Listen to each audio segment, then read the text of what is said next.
I asked the brothers, what is a nation? Y'all listen here. What's a nation?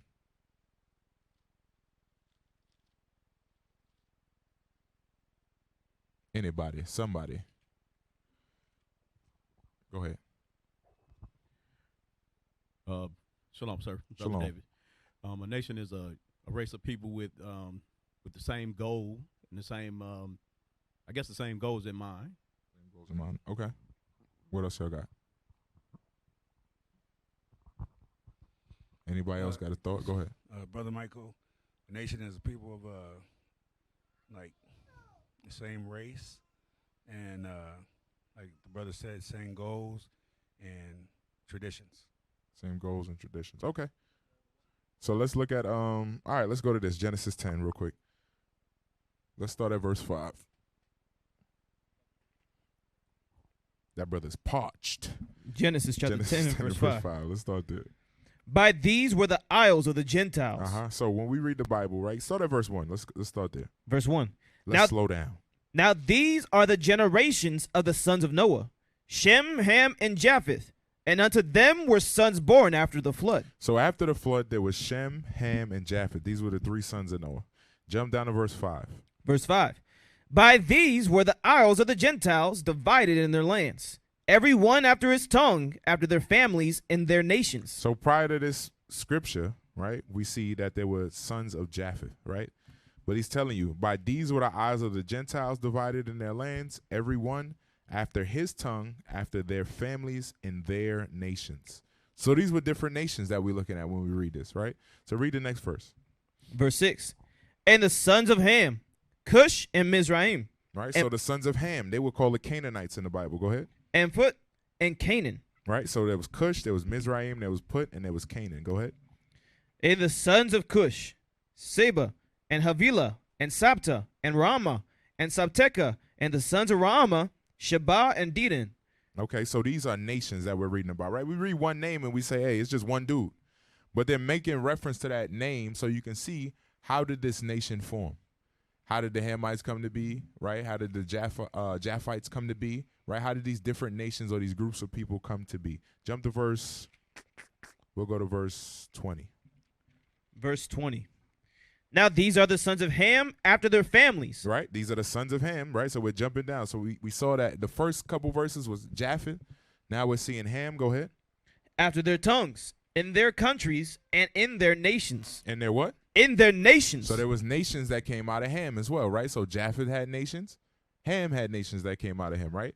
So often in Christianity, the thought process is you're a Hamite, right? You don't know what nation you came out of. We're Gentiles. These are the things that they tell you in Christianity, and it creates confusion right here.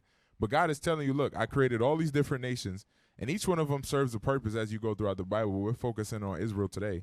The big point is there's nations in the Bible, right? There's different groups of people, right, with common identity and common goal, right, in the Bible. Jump down to verse 31 now. Verse 31. These are the sons of Shem after their families. Right, jump. So when you read as of the sons of Shem, right, we come out of the sons of Shem, right? These are the sons of Shem. Go ahead. After their families. After their what? After their families. Go ahead. After their tongues. And their lands after their nations. So there was nations that came out of Shem as well, right? So you see, Noah's sons, they went on to have nations of people. They didn't just go on to have children. Those are nations that were created out of them, right? So we got to always keep that in mind when we're reading this Bible, because we'll see all the people in the world today and we'll look at them and be like, oh, they're irrelevant. Well, no, God is telling you here how the Pacific Islanders were created, right? They were created because of Japheth, right? Then you have the Hamites, how the Hamites came out of Canaan, right? Then you have the Shemites, which is us, right? The nation of Israel, right? All the 12 tribes come out of Shem. So we'll dig into that a little bit more. So go to Genesis 12 and 2. But the common thing I want you to see there is the word nation is used over and over again, right? All those sons are mentioned, and then the word nation is mentioned. Genesis 12 and 2. Genesis chapter 12 and verse 2. And I will make of thee a great nation. Start at verse 1. Verse 1. Now the Lord had said unto Abram, get thee out of thy country and from thy kindred, and from thy father's house unto a land that I will show thee. And I will make of thee a great nation, and I will bless thee, and make thy name great, and thou shalt be a blessing. So the point I wanted there is that I will make thee a great nation. Now we got to jump back and see where Abraham came out of. So let's go to Genesis 11 real quick. We're going to look at verse 11. We're going to read verse 11, and we're going to jump down to verse 24. Genesis chapter 11 and verse 11. And Shem lived after he begat Arphaxad 500 years, and begat sons and daughters. So now we see Shem, this is his lineage, right? So remember, this is a nation forming. So when we get up to Abraham now, this is talking about Shem and the nation that came out of Shem. It's giving you that lineage. The entire Bible is about a nation. It's about the nation of Israel from the beginning. It was always about the chosen lineage. That's why I started with Adam. It told you about his sons, right? Then it told you about Noah, and it tells you about his sons, right? Now the emphasis is being put on Shem. Why? Because the chosen seed was going through Shem. So when you read the Bible, the entire thing is about the chosen seed. The entire thing. Any stories that happen around that chosen seed, anything that affected that chosen seed, affected that nation, is referenced in the Bible. So let's jump down to verse 24 now. Verse 24. And Nahor lived 29 years, and begat Terah. So Terah came out of Nahor. Go ahead. And Nahor lived after he begat Terah 119 years, and begat sons and daughters. So Nahor begat sons and daughters. Go ahead. And Terah lived 70 years, and begat Abram, Nahor, and Haran. So Abram is Abram in the next verse, right? Or Abraham, right? As we know. So now when we jump over to Genesis 12 and verse 2 now, look at what he tells Abraham, right? He had multiple sons if you look there, right? Terah had multiple sons. He had Abram, he had Nahor, and he had Haran. But something was said in Genesis 12 and verse 1, right? Something was said in Genesis 12 and verse 1. The same way we look at when we read before, there were 3 sons that came out of Noah, right? There was Ham, Japheth, and Shem. But now we're keying in on Shem's lineage and Abram specifically. So something gets said to Abram specifically in Genesis 12 and verse 1 and 2. Go ahead. Read Genesis 12, 1 and 2 one more time. Genesis chapter 12, verse 1. Now the Lord had said unto Abram, Get thee out of thy country and from thy kindred, and from thy father's house unto a land that I will show thee. And I will make of thee a great nation, and I will bless thee, and make thy name great, and thou shalt be a blessing. So he told Abram, he said, get away from your fathers, right, your forefathers and what they've been doing. Move away from them, and out of you I'm going to make a great nation. So at that point, the nation or that chosen seed is going through a specific person now, right? We see that it's going through Abram. So now let's look up the definition of nation, right? Because we read the Bible and we like looking at everything and we confused. We can't pinpoint what's actually being said. It's a story about a specific group of people. It's not about everybody.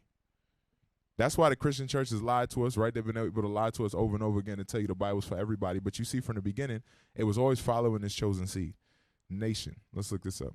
The definition of the word nation, dictionary.com. That brother parched. A large body of people associated with a particular territory that is sufficiently conscious of its unity to seek or to possess a government peculiarly its own. That's the point I wanted to key on that nobody touched on. It said that is sufficiently conscious of its unity to seek or to possess a government peculiarly of its own. See, a nation knows that they need their own government. A nation is not content with being under the arm of anyone else. That's what a nation understands. A nation says, hey, we got to go somewhere else and be independent. We have to govern ourselves. That's what a nation understood. So look at what God told Abram in the first verse, right? Genesis 12 and 1. Watch. Now the Lord had said unto Abram. No, now before we get there, I want to key in on something. He's not a large body of people yet, but the mindset is there. Genesis 12 and 1. Watch. Now the Lord had said unto Abram, Get thee out of thy country. There you go. Leave from those people. Why? Because he had to govern himself. He had to be with the laws of God. They're not following the laws of God. Get thee away from them. Go ahead. And from thy kindred. Go ahead. Leave the country. Leave thy kindred. Similar to what we're being told as we repent. Go ahead. And from thy father's house. Leave your father and them alone. Go ahead. Unto a land that I will show thee. And I will make of thee a great nation. See, when you get there, I'm going to make you a great nation. You're going to govern yourself. You're going to have a nation that comes out of you. I'm not just telling you to leave so you could take care of you. I'm telling you that there's going to be a group of people that you raise up into a nation that is self-governing. Go ahead. And I will bless thee and make thy name great, and thou shalt be a blessing. All right, give me Genesis 18 and 18. Genesis So when we read the Bible, we have to have this in mind. What was happening, right? He told them to get away from your family, and I'm going to make you a nation. Genesis chapter 18, verse 18. Seeing that Abram shall surely become a great and mighty nation. See what he said? He said, I'm sure that Abram is going to become a great and mighty nation. Go ahead. Excuse me. Seeing that Abraham shall surely become a great and mighty nation, and all the nations of the earth shall be blessed in him. So he made a distinction there. He said, all the nations of the earth shall be blessed in him. He made an emphasis on Abraham's nation and the others, right? And the others that would come. But Abram's nation and the seed that came out of Abram was going to be blessed, right? Those common people who understood that they needed a country. Those people were going to be blessed. Give me Genesis 15 now and verse 13. Genesis chapter 15 and verse 13. And he said unto Abram, know of a surety that thy seed shall be a stranger in a land that is not theirs, and shall serve them, and they shall afflict them 400 years. So this is important for y'all to realize. And in chapter 18, he tells them that I know you're going to be a great nation. But in chapter 15, he told them this nation is going to be captured. This nation is going to be under oppression for 400 years. Now, Abram had a different level of faith to continue to move in the spirit of the Lord and see the bigger picture. But he's letting them know here, hey, something's going to happen to that nation. It's not going to be a walk in the park for them is the point. Although they're going to become a nation at some point, it's not going to be a walk in the park for them. Read verse 14. And also that nation whom they shall serve will I judge. He said the nation who they're going to be under, they're going to be under another nation. I'm going to remove you. You're going to go into your land, right? They're going to start to rise up. Then they're going to be taken into captivity by another nation. And the nation that they serve under, I'm going to destroy and judge them. Why? Because in order for them to be the nation that I'm looking to establish, they need to be on their own. That's always been the Lord's game plan, right? Real quick, Isaiah 46 and 10. It's always been the Lord's game plan to establish his nation. From the beginning. That's why we're reading it, so we can look at it and say what's being set up now is not anything different, right, than what the Lord always wanted. We just have to see the vision. Sometimes we move with lack of faith or fear, or we get troubled by things because we think this is the end-all be-all. We think being in America and paying our bills and going to work every day is the end-all be-all. Isaiah 46 and 10, going to school is the end-all be-all. All of this is temporary because this is not what the Lord wants set up on earth. Isaiah 46 and 10. Isaiah chapter 46 and verse 10. Start at 9. Verse 9. Remember the former things of old. See what he said? He said, remember the former things of old. Remember what I said to Abraham. Remember that I told Abraham you were going to be a great nation. Go ahead. For I am God, and there is none else. He said there's nobody else. If you think there's another God that's going to come tell you something different, then keep waiting. He ain't coming. The God of the Bible wants a nation to be established on earth. He always wanted the nation of Israel. Go ahead. I am God, and there is none like me. He said there's nobody else like me. There's going to be no other God like me. Go ahead. Declaring the end from the beginning. He said in the beginning, I declared to you what was going to happen in the end. And in the end, he's going to establish his nation. That's why we got to be nation-minded. So this stuff we reading it, we may read it and say, oh, man, this was just for Abraham. This is irrelevant to me today. But it's showing you what God's point of view was from the jump. There might have been a few bumps in the road, but from the beginning, he wanted to establish his nation. That's what he wanted. That's always what he wanted. Go ahead. And from ancient times, the things that are not yet done, saying. In Genesis, that's ancient times. He said, I established the things that are not yet done, saying what? My counsel shall stand. Everything that I want to do will stand. The Lord made a promise to Abraham. That Genesis 12 and 1 and 2 that you read, that's a promise. That's not a if it's going to happen. It's a guarantee that it's going to happen. That's why we're going to go back to it real quick. Finish that verse. Finish that verse. And I will do all my pleasure. He said, I'm going to do everything that I've told you about. I'm going to make that happen. So just like he said to Abraham at once, I'm going to judge a nation, right? That'll be over you and bring out your nation. He's going to do that again. But let's read Genesis 18 and 18. But we got to be nation-minded so that we can stay focused on what the Lord is trying to establish. It's bigger than us. It's bigger than our individual households. This is about the Lord fulfilling his promise to our forefather and not being a lie on earth. He don't give a damn about anybody as an individual. He's going to establish his nation. Read that. Genesis chapter 18, verse 18. Seeing that Abraham shall surely become a great and mighty nation. He said, Abraham shall surely become a great and mighty nation. Go ahead. And all the nations of the earth shall be blessed in him. He said, all the nations of the earth shall be blessed in him. I know for a fact this is going to happen. This is not a question, right? It's a question mark on the end of it, but it ain't a question like, is it going to happen? It's going to happen. You're living it. You coming in and understanding who you are and repenting is proof that it's going to happen. Give me Genesis 25 and 23 to continue on. So now we're moving from Abraham. Genesis chapter 25 and verse 23. Yep. And the Lord said unto her, 2 nations are in thy womb, Right? and 2 manner of people shall be separated from thy bowels. And the one Jump people, up to verse 21 real quick. verse So we 21, can see who we're talking about. Actually, jump up to verse 19 so it's clear. verse 19. And these are the generations of Isaac, Abraham's son. So now we go from Abraham to Isaac, right? We're at Isaac now. Go ahead. Abraham begat Isaac, and Isaac was 40 years old when he took Rebekah to wife, the daughter of Bethuel, the Syrian of Padan Aram, the sister of Laban, the Syrian. Go ahead. And Isaac entreated the Lord for his wife, because she was barren. So she could not have children, so he prayed to the Lord. Go ahead. And the Lord was entreated of him, and Rebekah his wife conceived. And his wife now was pregnant. She had children in her womb. Go ahead. And the children struggled together within her. And she said, If it be so, why am I thus?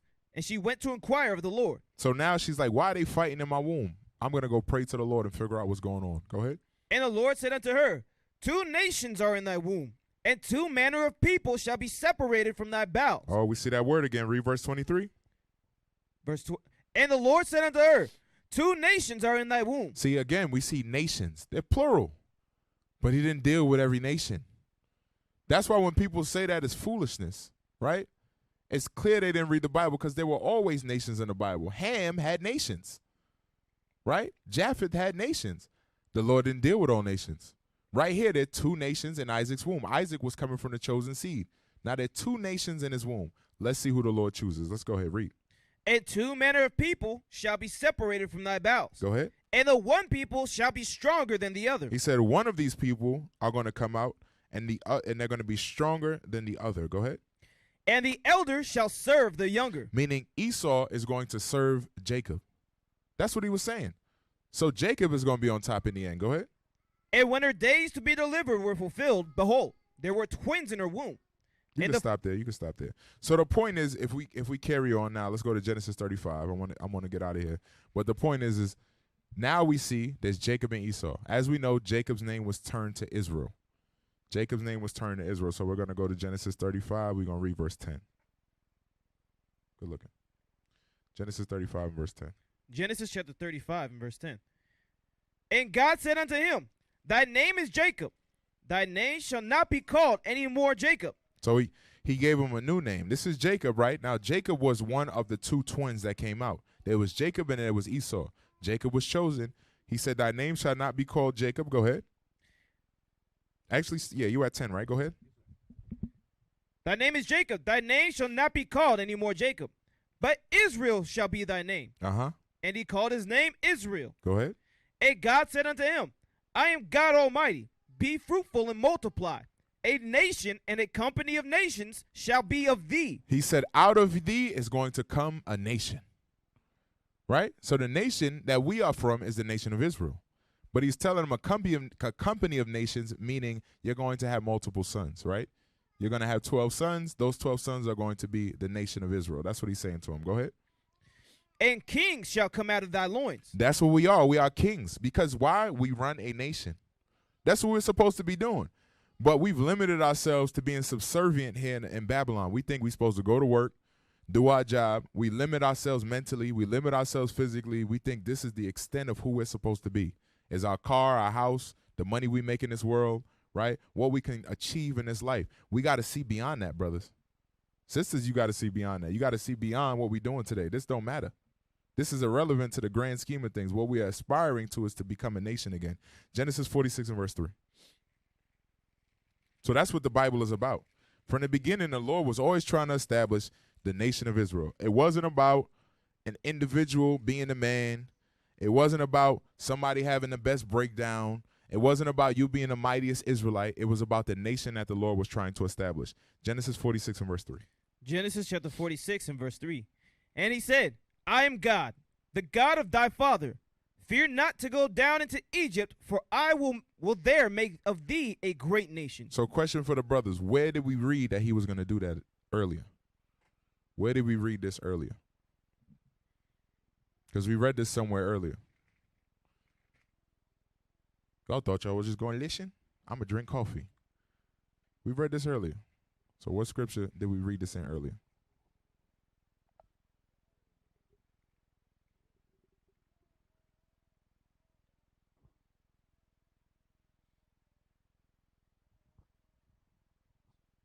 Shalom, sir. Soldier Phalanx. Genesis 12. And 12. Oh, it's not wrong. He said that. Genesis But 12. where did he make reference? I won't give you the answer. Go ahead, Dave. You had something. I don't want to give you the answer. No, that's not the one. He did say nation there, and the Lord ain't a liar. But there's one where he was specific about what was going to happen. Was it Genesis 15 and 13? Yep, let's read it. Genesis chapter 15, verse 13. So now, right, who did he give that prophecy to? So we all on the same page. He gave that prophecy to Abraham. He didn't give that prophecy to Israel. So now he's reminding Israel of what was going to happen. I told your forefather this was going to happen. And we got to be able to see that. We read these things so that we can remember what the promise was, so that we can see it and say, okay, this is exactly what's going to happen, what the Lord said. So Genesis 15, 13 and 14, one more time. Genesis chapter 15, verse 13. And he said unto Abram, know of a surety that thy seed shall be a stranger in a land that is not theirs. He said, know for sure that your seed is going to be a stranger in a land that is not yours. Go ahead. And shall serve them. Yep. And they shall afflict them 400 years. And also that nation whom they shall serve. He will said I they're going to judge. go there and they're going to serve a nation. Go ahead. Will I judge, and afterward shall they come out with great substance. He said after that, they're going to come out with great substance. He's telling you the plan for us to get wealth and become a nation. I'm going to send them into Egypt. When they come out, they're going to take everything up out of Egypt. They're going to become a nation of their own. That's what he's saying. So now when we go to 46, we was in chapter 46, and we're going to read verse 3. He was speaking to Jacob or Israel, saying the same thing. Genesis chapter 46 and verse 3. And he said, I am God, the God of thy father. Fear not to go down into Egypt, for I will there make of thee a great nation. So he's telling them, when you get there, I'm going to make of thee a great nation. So now he has to have the same faith his forefather had in order to make that trip. Because guess what? His forefather would have told him, when you get there, you're gonna be a slave there. My son, this is what the Lord told me. But you're going to come out and you're going to be a great nation. And we got to see the same thing in these times. Remember, everything that's written in Genesis is for us to think about in these last days. So give me Exodus 19 and verse 5, and we'll jump off this. We got to be able to see that, right? We may be going through different trials and tribulations, but the goal is for us to become a nation. It's not for you to think about yourself individually and say, hey, I'm just going to take care of me. I'm just going to worry about me. This is why we got to sacrifice. This is why we have to see the bigger picture. That's why we're going through this. We got to be nation-minded. Exodus 19 and verse 5.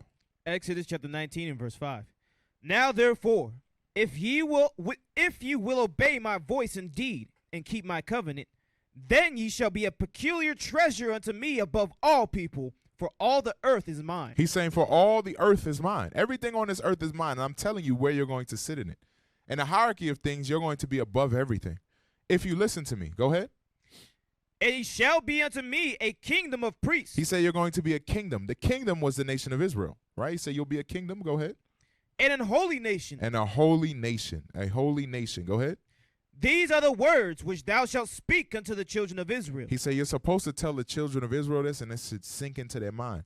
So when we were coming out of Egypt, he reminded us of what he had told our forefather Abraham. This was the promise. The promise that I'm going to bring you out and I'm going to establish you as a holy nation. But somewhere we stopped wanting that thing, man. Somewhere we lost sight of the vision.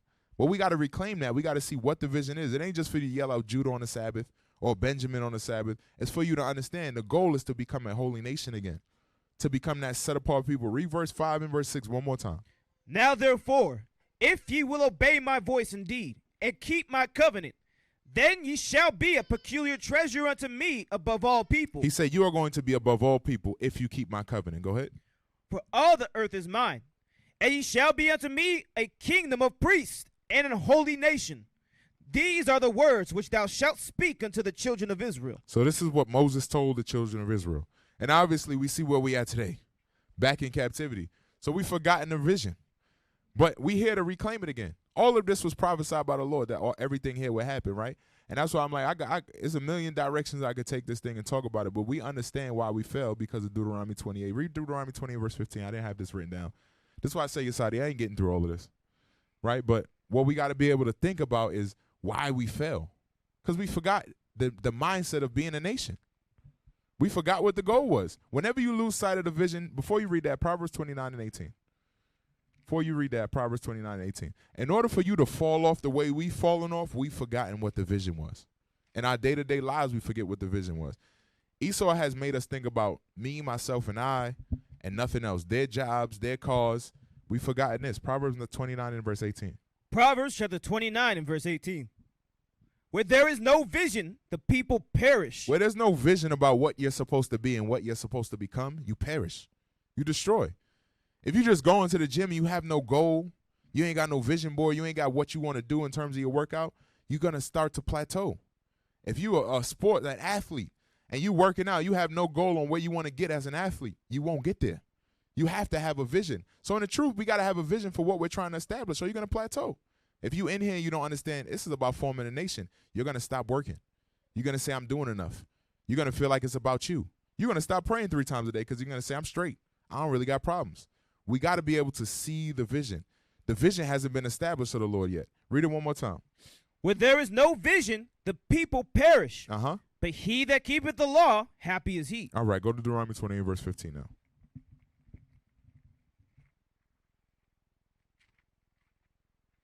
Then we'll transition to my next point. And then, Bodo, I want the definition of nationhood in a second. Deuteronomy chapter 28. Verse 15. Verse 15. But it shall come to pass. Start at verse 1. Let's read that first. Verse 1. And it shall come to pass, if thou shalt hearken diligently unto the voice of the Lord thy God. This is the covenant that he was talking about when we read Exodus 19 and verse 5 and 6, right? He said, if thou shalt hearken diligently unto the voice of the Lord thy God. Go ahead. To observe and to do all his commandments, which I command thee this day, that the Lord thy God will set thee on high above all nations of the earth. He said, I'm going to take you out of Egypt and I'm going to establish you as the ruling nation on earth. That's what he means when he said, I'll set you above all nations. You are a nation and I intend to put you above every other nation on earth. But what you have to do in order to be that is listen to me. You have to follow what I'm saying. You have to do what the law says. That's my goal. Give me verse 15 now. Verse 15. But somewhere we lost the vision. We lost the vision. We lost the fact that we were supposed to be that ruling nation. We forgot that we were supposed to be the trendsetters and we became the trendsetters for evil. So this is what the Lord said. He said, this is what would happen to us. Go ahead. But it shall come to pass, if thou wilt not hearken unto the voice of the Lord thy God, to observe to do all his commandments and his statutes, which I command thee this day, that all these curses shall come upon thee and overtake thee. He said, if you do not want to be that ruling nation, well, guess what? I'm going to make you serve everybody else. It's either serve me or serve the entire world. You can be on the top or you can be on the bottom. There's no in between for my nation. That's what he's saying. Because this is the vision I want. The vision I have is for you to be on top. But if you have anything that's counter to that, I won't allow you to be anywhere in the middle.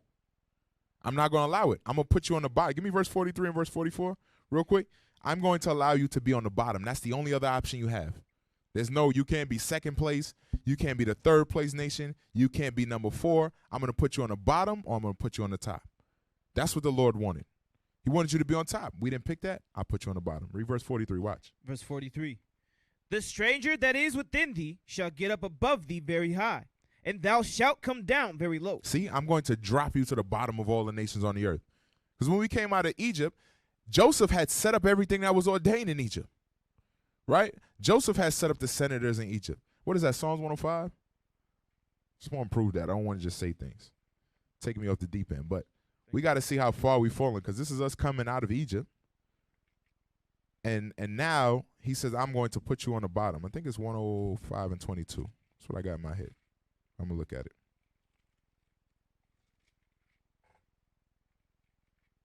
Yep, that's it. Start at verse 17, 105 and 17. So look at this, right? When we read 46 and 3, he told you, go into Egypt, I'm going to establish you as a great nation, right? So this is who was there, our forefather Joseph, 105 and verse 17. So think about how far we fell in order for us to be on the bottom of all the nations on the earth when we set up the ruling superpower on earth. Think about that. Read this. Psalms chapter 105 and verse 17. He sent a man before them, even Joseph, who was sold for a servant, So Joseph was sold by his brothers. Go ahead. whose feet they hurt with fetters. He was laid in iron, until the time that his word came. The word of the Lord tried him. The king sent and loosed him, even the ruler of the people, and let him go free. He made him lord of his house. He made him lord of his house. So Joseph was set up as the lord of everything in Egypt. You could go back and read Genesis, I think it's like chapter 40 through about 46.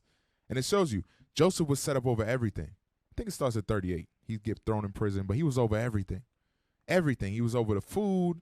He was over all of Pharaoh's house. Go ahead. And ruler of all his substance. He ruled all his substance, meaning all his food. He's the reason that the entire land of Egypt didn't die out because of famine. So the reason that the superpower of Egypt even existed was because our forefathers made sure they ate. So think about how far we had to have fallen in order to be serving them or to be where we at today. When we set up world superpowers, we ran the largest country on the earth. Don't look at Egypt and think they were just wonderful. We set Egypt up. Read verse 22. To bind his princes at his pleasure, and teach his senators wisdom. We taught the senators or the leaders of the people wisdom there. They didn't have any wisdom. We taught them because the only place you get wisdom is from the Bible and the law, statutes, and commandments. So we had access to wisdom, and we established Egypt. So now for the Lord to say, I'm going to put you beneath these people, that's a slap in the face. Lord, they wouldn't even be alive if it wasn't for your laws that you gave us. The fact you put your spirit on us and we were able to go in there and teach them. They would have died out in 7 years. So when the children of Israel heard this, they should have been like, ha, that's why we were so haughty and cocky. We didn't think it could ever happen. And look at us now. Deuteronomy 28, verse 43 and 44. Deuteronomy chapter 28 and verse 42. See what I'm saying? I'm like 47 minutes in. I ain't even get to point 2. Yesadi, I ain't finishing today. Go ahead. The stranger that is within thee shall get up above thee very high. Yep. And thou shalt come down very low. Go ahead. And he shall lend to thee, and thou shalt not lend to him. So the point here is you're going to be on the bottom underneath every nation. So think about how far the mighty have fallen, man. A lot of time we like to hit our chest, say, I'm Israel. But look how far you got. You got work to do. You got work to do, man. You set up Egypt. You set up these nations superpowers. Now America copies what was set up in Egypt. Guess who set that up? You did. Your forefathers. Why you think working for them is the height of where you should be at? Why you think being a boss is the height of where you should be at? It's because we forgot the vision. We forgot who we're supposed to be. Give me nationhood now. So I jump off that point. So we see the Bible is about nation, right? The nation of Israel. So read that. Nationhood. The state or quality of having status as a separate and independent nation. So nationhood was about having status as a separate and independent nation. So God, when he brought us out, he went to establish nationhood. He wanted to have us have a status that was separate, and he wanted us to have peculiar laws that were different. We're going to read a few of those, right? Give me first Exodus 19. We're going to go to verse 7 now. We're going to read down. So we were at 5. We're going to read 7, and we're going to read on down. He said, I would establish you if you stuck to that covenant, right? So 19 and verse 7. Exodus 19 and verse 7. Exodus chapter 19 and verse 7. Yep. And Moses came and called for the elders of the people, and laid before their faces all these words which the Lord commanded him. So he gave them all the words that the Lord commanded him. We're going to read from 19 all the way down to 20, Yesadi, so brace yourself. Go ahead. And all the people answered together and said, all that the Lord hath spoken we will do. Yep. And Moses returned the words of the people unto the Lord. So we said that we would do every single thing that the Lord commanded us. That's what we told the Lord. I want to be that great nation, so I'm going to follow everything that you command me to do. Go ahead. And the Lord said unto Moses, Lo, I come unto thee in a thick cloud, that the people may hear when I speak with thee, and believe thee forever. He said, I'm going to come to you in a thick cloud, that the people may believe when I speak to you, because they're going to hear my voice. Go ahead. And Moses told the words of the people unto the Lord. So Moses goes and tells the Lord, hey, the people said they're going to do everything that you said. They agreed to the covenant. They agreed to the deal of becoming a mighty nation. Right? We made a deal with the Lord that we would be that mighty nation. Go ahead. And the Lord said unto Moses, Go unto the people and sanctify them today and tomorrow, and let them wash their clothes. So he said, go to the people and cleanse them. Make sure that they wash their clothes. Go ahead. And be ready against the third day. For the third day the Lord will come down in the sight of all the people upon Mount Sinai. And thou shalt set bounds unto the people round about, saying, Take heed to yourselves, that ye go not up into the mountain, or touch the border of it. Whosoever toucheth the mount shall be surely put to death. He says, whoever touches this mountain is going to be put to death. Go ahead. There shall not an hand touch it, but he shall surely be stoned or shot through. Hey, the Lord's black, man. He said, I'm going to shoot you. I'm put a hole in if you touch this mountain, man. The Lord's black. This ain't no white man in the sky. You know what I'm saying? White people don't talk like that. They don't tell you I'm going to shoot you through. Go ahead. Whether it be beast or man, it shall not live. When the trumpet soundeth long, they shall come up to the mountain. And Moses went down from the mount unto the people, and sanctified the people, and they washed their clothes. And he said unto the people, Be ready against the third day. Come not at your wives. He meant not sleep with your wives, right? Don't have sex with your wives. Go ahead. And it came to pass on the third day in the morning that there were thunders and lightnings, and a thick cloud upon the mount, and the voice of the trumpet exceeding loud, so that all the people that was in the camp trembled. And Moses brought forth the people out of the camp to meet with God. So they go into a meeting with God. Watch this. And they stood at the nether part of the mountain, of the mount. And Mount Sinai was altogether on a smoke, because the Lord descended upon it in fire. And the smoke thereof ascended as the smoke of a furnace, and the whole mount quaked greatly. And when the voice of the trumpet sounded long, and waxed louder and louder, Moses spake, and God answered him by a voice. And the Lord came down upon Mount Sinai on the top of the mount. And the Lord called Moses up to the top of the mount, and Moses went up. And the Lord said unto Moses, Go down, charge the people, lest they break through unto the Lord to gaze, and many of them perish. So he said, don't let them run through, right? Because if they run through and touch that mount, they're going to be destroyed. They're going to die, right? Go ahead. And let the priests also, which come near to the Lord, sanctify themselves, lest the Lord break forth upon them. And Moses said unto the Lord, The people cannot come up to Mount Sinai, for thou charged us, saying, Set bounds about the mount and sanctify it. And the Lord said unto him, Away, get thee down, and thou shalt come up, thou and Aaron with thee. But let not the priests and the people break through to come up unto the Lord, lest he break forth upon them. So Moses went down unto the people and spake unto them. All right, so I need to set the scene so you can understand what's happening. The mountain is thundering and lightning is coming out of it. The Lord's voice is there. There was a loud trumpet. The people had been sanctified for 2 days. They were waiting for this meeting, right? A lot of time we read the 10 Commandments and we just read it like, oh, Moses just came through. He walked up to everybody. Hey, y'all, I got something. You know what I'm saying? Let's read this. No. It was a big thing. Everybody was prepped to get the 10 Commandments because the Lord is trying to establish a nation, right? In this country, when they went to establish this country, what did they do? Somebody tell me. Somebody help me out. What did they establish first? What did they sign?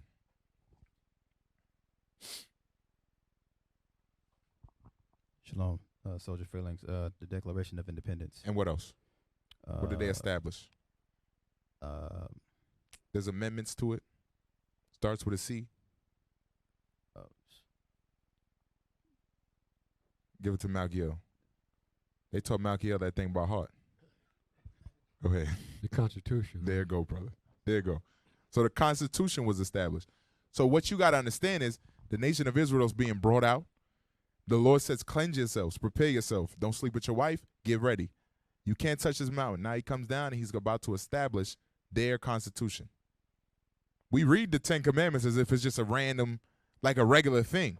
But he's trying to establish a nation. So he's telling you, this is going to be the 10 points of everything that you're going to need to do to be that ruling nation on earth. So we're going to read chapter 20. Let's start at verse 1. Exodus chapter 20 and verse 1.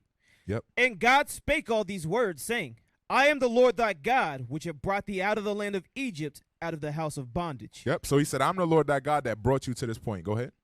Thou shalt have no other gods before me. So he gave him the commandment of, you're not supposed to have any other gods before me. That's what he started with.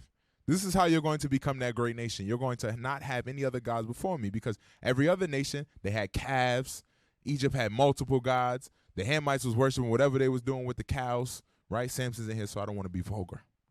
But they were doing all type. Bishop showed pictures on the Sabbath, right? If you've seen it, you've seen it. Go ahead. Thou shalt not make unto thee any graven image, Yep. or any likeness of anything that is in heaven above, or that is in the earth beneath. So you weren't supposed to worship the stars above. You weren't supposed to worship the animals that were on earth. He established that with them. I know you're coming out of Egypt. That's what they do. Don't do that. I'm trying to set you apart. You're going to be a greater nation than they are, so you have to follow what I'm telling you. Go ahead. Or that is in the water underneath the earth. Go ahead. Excuse me, under the earth. Thou shalt not bow down thyself to them. So you got, while this is happening, these are getting red, and the mountain's going, it's loud. It ain't no like, Moses ain't just whispering. It's loud. It's scary. It's dark. You done wash yourself. The Lord said, don't break through and touch the mountain, right? You ain't been with your wife. Your wife nervous. The kids are screaming. Everybody shook. That's what you got to picture when you're reading this. Watch, because we're going to see at the end what happens. But we read this and we just like, oh, let's go to the 5th commandment. We read out this chapter like it's a light thing. You got to understand, when the Lord was establishing this, he was not playing games. He said, if you touch this mountain, I'm going to shoot you through. You know what I'm saying? He said, wash your body. Moses, get them ready, because when I come down with that constitution, they better be on point. And before he came down, what did we say we was going to do? We said, I'm going to do everything that's in the law. I agree to the covenant. I agree to these 10 points of the law. Go ahead. Thou shalt not bow down thyself to them, nor serve them. For I, the Lord thy God, am a jealous God, visiting the iniquity of the fathers upon the children unto the 3rd and 4th generation of them that hate me. He said, if you go and you get another God, I'm gonna put that punishment on you, because that show me you hate me. After everything I done did for you, I'm going to make sure you get punished. He's telling you, I don't play these games, man. Y'all made this agreement with me. Watch what I do to y'all if you break it. Go ahead. And showing mercy unto thousands of them that love me and keep my commandments. Go ahead. Thou shalt not take the name of the Lord thy God in vain. Because at this point, right, were they walking around with the Lord's commandments and keeping them? No, he's saying, so now I'm going to put upon you my commandments and the name and reputation of being from the God of Israel. Don't take that in vain. Don't take that upon you and view it as a light thing. Don't take upon you the fact that I'm going to make you a great nation as a light thing. Go ahead. For the Lord will not hold him guiltless that take his name in vain. Go ahead. Remember the Sabbath day to keep it holy. Okay, with this covenant, I'm going to give you one day to rest. I'm going to give you the Sabbath day. Keep that. Go ahead. 6 days shalt thou labor and do all thy work. You got 6 days to do all your work. The other nations, they could do whatever they want. They could rest during the middle of the week, right? They could take off select days. But I'm going to give you laws that show you when your rest days are. I'm going to show you when your Sabbaths are. I'm going to show you when it's time for you to take your break. And you're going to do your work on the other days that I don't ordain as Sabbaths. Go ahead. But the 7th day is the Sabbath of the Lord thy God. In it thou shalt not do any work, thou nor thy son, nor thy daughter, thy manservant, nor thy maidservant, nor thy cattle, nor thy stranger that is within thy gates. For in 6 days the Lord made heaven and earth, the sea, and all that in them is, and rested the 7th day. Wherefore the Lord blessed the 7th day and hallowed it. Honor thy father and thy mother, that thy days may be long upon the earth which the Lord thy God giveth thee. He said, honor your father and your mother. This is necessary for the nation that I'm establishing. To disrespect your mother and your father in my nation will not be tolerated. That's what he's saying.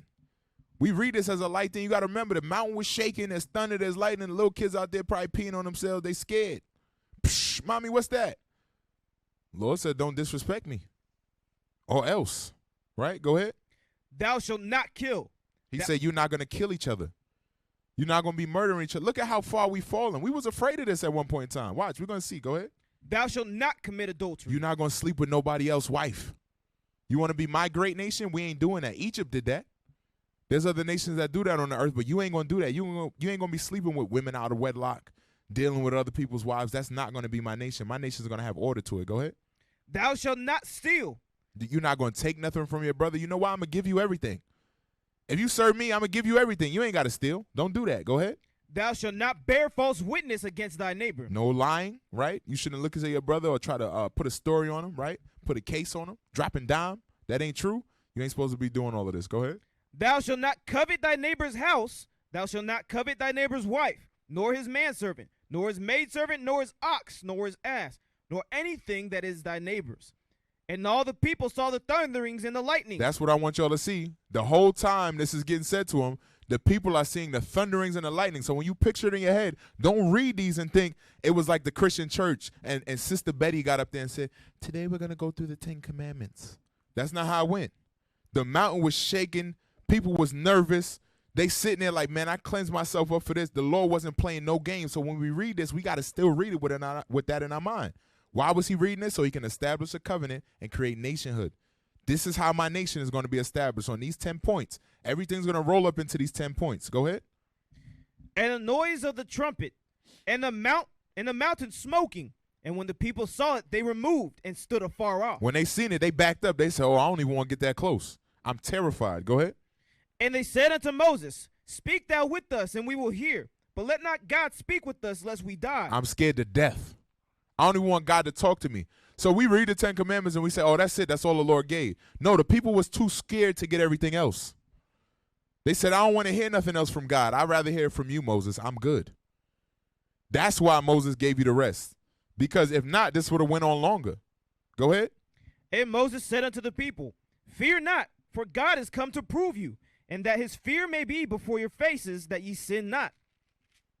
And the people stood afar off, and Moses drew near unto the thick darkness where God was. Go ahead. And the Lord said unto Moses, Thus thou shalt say unto the children of Israel, Ye have seen that I have talked with you from heaven. Right, so I'll stop there. So he gave them the commandments. Now go to Exodus 21 and verse 1. Exodus chapter 21, verse 1. Now these are the judgments which thou shalt set before them. So the point I want you to see is now the Lord gave Moses judgments also to set before them. So I gave you those 10 points of the law, and when we read those 10 points of the law, there are many other laws that go up into it. The Lord just wasn't given time to elaborate. The people were scared to death. So he said, Moses, when you go back down there, you give them the rest. Nehemiah 9 and verse 13 and 14. So the Lord tried to establish a nation. That's what he was about. The people were scared to death of the Lord at one point. They didn't even want to sit there and listen to him. They were like, oh, damn. No, nah, I'd rather deal with you, Moses. I'm good. That dude is terrifying. So Nehemiah 9, 13 and 14. This is what the Lord gave to Moses. Nehemiah chapter 9, verse 13. Thou camest down also upon Mount Sinai, and spakest with them from heaven, and gavest them right judgments. See, this is what the Lord gave to the people. He gave them right judgments. Go ahead. And true laws. He gave them laws and judgments. Go ahead. Good statutes and commandments. Uh-huh. And madest known unto them thy holy Sabbath, and commandest them precepts, statutes, and laws by the hand of Moses thy servant. See, he had to give it to Moses. Why? Because the people said, don't let the Lord speak to us anymore. I'm scared to death. I'm scared to death. But remember, the goal of all of this was to establish a nation. So the laws were to establish a nation. An example, right? Leviticus 23 and verse 1. Let's look at this. Because today, America teaches you, be by yourself. Be by yourself. You get a day off, lay down and be by yourself. That's what the world says. Everything in this world is anti-God. But read this. Watch what God say. Leviticus chapter 23 and verse 1. We're going to read 1 and 2. And the Lord spake unto Moses, saying. See, the Lord spake unto Moses. Why did he speak unto Moses? Somebody help me out. Why is he saying this to Moses? Let's see if it connects now, because we'll see that a lot. And we'll be like, oh, the Lord just spoke to Moses. Why did he speak to Moses? Shalom, Soldier Phalanx, because the rest of the Israelites were scared. Exactly. To talk to God. Yeah. So Moses was what? Moses was the Levite. He was the person that gave the Israel the commandments. The mediator or in between. The mediator for the people. Right. He would get the message and he would give it to the people. Yes, sir. You see what I'm saying? So when it say the Lord spoke unto Moses, he would give Moses the laws, and then Moses would go and tell the people and instruct them. So guess what the people end up doing later? They end up hating Moses, but, Israel wicked. It's the same thing with leadership today. Yep, the Lord reveals it to leadership today. Leadership tells the people hate the leadership. Right? Okay, let's read it. Verse 2.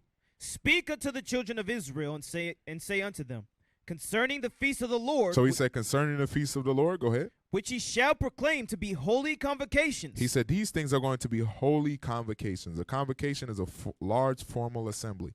Go ahead. Even these are my feasts. So when the Lord gave Moses the understanding of these different Sabbaths, right, or these different feasts, they were large gatherings. You had to get together. You weren't allowed to keep these things by yourself in your house, right? Like for an example, in the world, when you kept President's Day, who you kick it with? Huh? You ain't going nowhere. Huh? Yeah, ain't nobody. Yeah, that's what I'm telling you. It's against God. God never said on the day that I've hallowed, you're supposed to be by yourself. That's why people say, hey, I'm going to keep the Sabbath at the house. You are the Spirit. You don't understand the purpose of this was to make us do what? Get together so that we can become a nation. That's the purpose of this. Every week, y'all got to be together. Guess what that's going to force y'all to do? Build. Forces you to build together. But if you're in your house, you don't have to become a nation. You could keep being Egyptian while this dude is leaning further into becoming an Israelite. You're like, man, I know I'm Israel, but I like Egyptian customs. But when you came to the Sabbath and you start talking Egyptian nonsense, you're going to get corrected. Somebody gonna blast you. Hey, bro, nah. We serve the Lord now. You tripping. You trying to get us killed. You remember that mountain? Get your mind right. That's what would happen on the Sabbath day. But we don't see these things. We got to see these laws and understand it was about establishing a nation. Read verse 2 one more time. Speak unto the children of Israel, and say unto them, concerning the feast of the Lord, which ye shall proclaim to be holy convocations, even these are my feasts. So this was a ceremonial law, right? So there's 5 points of the law that the Lord gave us, right? This is ceremonial, right? So Leviticus 23. Let's go to Leviticus 19 and 17. Let's look at this now. Leviticus chapter 19 and verse 17. Start at verse 1. Watch what he say. Verse 1. And the Lord spake unto Moses, saying. You see the pattern over and over again, right? Now jump down to verse 17. Verse 17. Thou shalt not hate thy brother in thine heart. Thou shalt in any wise rebuke thy neighbor, and not suffer sin upon him. So this is a civil law. This is a law that teaches you how to deal with your people. Remember, we're coming out and we're becoming a nation. So in order to establish that nationhood, to be separate, he said, you're not going to hate your brother in your heart. You are not going to walk around in my nation, in the nation that I'm trying to establish, and hate anybody next to you. You're going to learn how to deal with each other. Go ahead. Thou shalt not avenge nor bear any grudge against the children of thy people. You're not going to have a grudge against a brother. Somebody say something to you, you mad for 8 days. We're not doing that in my nation. That is against me. You're not supposed to have another God before me. So I'm going to teach you how to deal with each other. This is how me, the Lord, how I want my nation to roll with each other. Go ahead. But thou shalt love thy neighbor as thyself. That if we kept that law, think about how many things it would alleviate in our nation. That's how we got to start thinking about these things. The Sabbath is not for you to just keep in your house by yourself and say, oh, I'm not, I don't really know. I don't feel like it today. When you say you don't feel like it, you actually rob your nation from becoming that nation. When you say, hey, I got a headache, I ain't coming, you rob your nation from becoming that nation. Because the goal was for us to become better. That was the goal. The goal was for us to be established together. You not hating your brother as you loving your brother as you love yourself. That had to happen when you being around each other. Man, I want good for that brother, man. Look like he down today. I'm going to check on him. Look like that brother ain't feeling the same way, or he ain't got the same energy. He ain't got the same conversation about him. So when I go to Sabbath, I'm going to check on my brothers. That's what the Lord was saying. We weren't allowed to do that because we had to check in once a week. So if I hate you and I'm going to see you every single week, we got to deal with it at some point. We got to deal. There's no way we're not going to deal with this. I got to see you every single week. We live amongst each other, and I got to see you every single week. There's no way I'm going to be walking around like, man, I hate that brother. I never want to deal with him. That was against who we were as a nation. We didn't roll like that. That's even when Matthew 18 is going. Give me Matthew 18 real quick. Even in the New Testament, Christ had to reiterate this. Why? Because we had forgotten who we were, and he was trying to establish us again as a nation of people, right? So Matthew 18 is even saying the same thing. Verse 15. See, I'm only on point 2, Yesadi. I'm not finishing. Matthew chapter 18, verse 15. I don't know if I'm getting nowhere fast. Hopefully this is making sense to you, though. Matthew 18 and verse 15. Moreover, if thy brother shall trespass against thee, go and tell him his fault between thee and him alone. Why was that necessary? Because between you and him, you wanted to regain that connection so you can have a stronger nation. If you two are disjointed, how does that's a ripple effect. If me and you don't like each other, guess what? Who else don't like each other? Our families, our kids, right? Maybe our friends. That's what people say in the world, right? Yo, if I don't mess with them, my boys can't mess with them. You know what I'm saying? This is it's a snowball effect. So these laws were given so that as a nation, we had camaraderie. It wasn't just written there for no reason. So that's why he said, go and tell your brother, you and him alone, so that you can reestablish that connection and you can become that nation again, so that you weren't disjointed. Go ahead. If he shall hear thee, thou hast gained thy brother. See, you gained your brother back. You want your brother back because you want a nation. You don't want a nation where people hate each other, because then you got to watch your back in your own nation. You don't want to have to watch your back, you walking through the camp. That's what we got right now. You go to your house, you got to look over your shoulder. Right? In your own neighborhood, you got to watch yourself, because you're like, hey, man, anything can happen to me out here because I don't know who I could trust. Even though I got neighbors all around me, I got people that look like me all around me, I got to watch my own back. That's telling you that we fallen far. But when God was establishing the nation, he said, you ain't going to have hatred amongst each other. You're not going to have grudges. If there's no grudges, you ain't got to look out for nobody trying to kill you just because they mad about something that happened 3 weeks ago. This is the stuff that the Lord was trying to get out of our mind. Go ahead. Verse 16. Verse 16. But if he will not hear thee, then take with thee 1 or 2 more, that in the mouth of 2 or 3 witnesses every word may be established. So he said, if 2 or 3, if you won't hear you, then take 2 or 3 people so that you may fix the issue. That's what this was about. It wasn't about ganging up on them.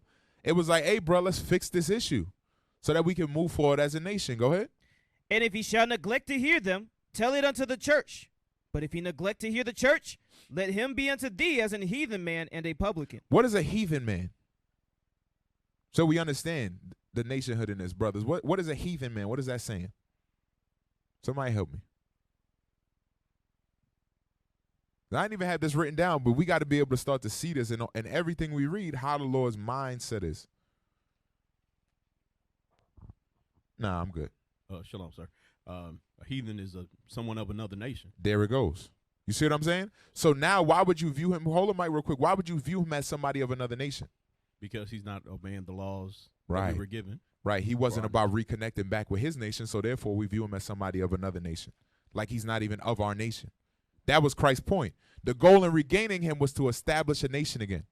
But if he don't want to come back into our nation, let's view him as somebody of another nation. What is a nation? Nation is family. Nation is community. Nation is men leading by example. Nation is women's support.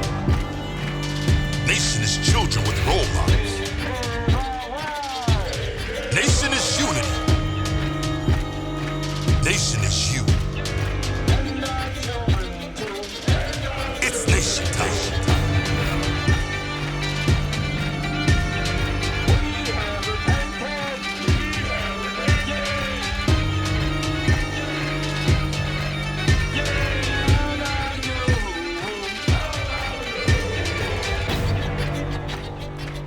And finally, my brethren, be strong